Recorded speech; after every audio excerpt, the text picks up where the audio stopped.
একাকিত্বের নিঃশব্দ চিৎকার। এই নিঃসঙ্গতা কোনো কাব্য নয়, এ এক পাষাণ সত্য। ভালোবাসার নামে চালানো ঠগবাজি, মায়ার নামে রচিত চুক্তিপত্র।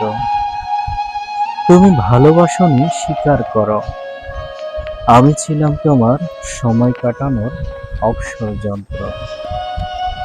আমি এখনো কাঁদি না, কারণ অশ্রু শুকিয়ে গেছে বহু আগে। কাঁপে না ঠোঁট, থামে না হৃদয়, সবকিছু দাঁড়িয়ে আছে মৃত্যুর এক ধূসর অপেক্ষায়। একাকিত্ব একরকম মৃত্যু, যেখানে দেহ বেঁচে থাকে কিন্তু আত্মা হারিয়ে যায়।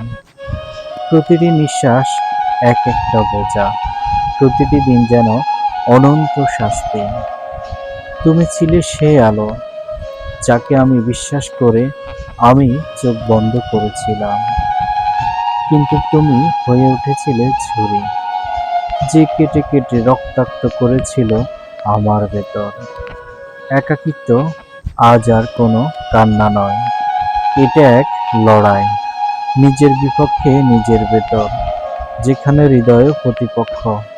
তুমি কি জানো, ভালোবাসা শব্দটা আজ ঘৃণার মতো শোনায়। তোমার না বলা বিদায় আমার জীবনের সবচেয়ে কঠিন রায়। আমি আর কবিতা লিখি না তোমার নামের পাশে, ভালোবাসি বসাই না, আমি আজ নিজে নিজের শত্রু। আর শেষ যুদ্ধে টিকে আছি, নীরব, কঠিন, অমানবিক। এই একাকিত্ব আমার না পাওয়া ভালোবাসার এক জীবন্ত শ্মশান। আর আমি সে মৃত্যু, যে আজও বেঁচে আছি কবিতার ছায়ের ভেতর, যে আজও বেঁচে আছি কবিতার